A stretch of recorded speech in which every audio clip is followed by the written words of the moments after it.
Fala galera que assiste nosso canal, eu com vocês aqui mais uma vez.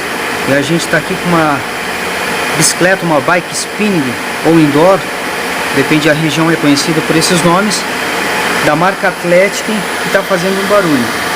O que acontece? Você está pedalando e você aperta o manípulo aqui para ela ficar, para dar a carga nela, para ficar mais pesada ou mais leve, ou até mesmo usar o freio. Quando você aperta esse manípulo, aqui embaixo tem essa sapata de freio que vai um feltro como esse, fica esfregando na roda aqui. Só que com o tempo esse feltro aqui ele gasta e fica pegando direto o ferro em cima dessa roda de inércia. Ela fica fazendo barulho, fica gritando, incomoda e fica comendo até o cromado dessa roda aqui. Então o que você tem que fazer? Você tem que desmontar, tirar essa pastilha de freio, comprar um feltro desse aqui novo e colocar no lugar. Ele está bem grosso, ó, tá vendo?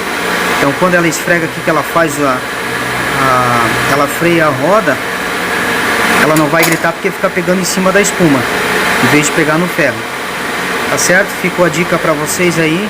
Deixa o seu like e se inscreve no nosso canal.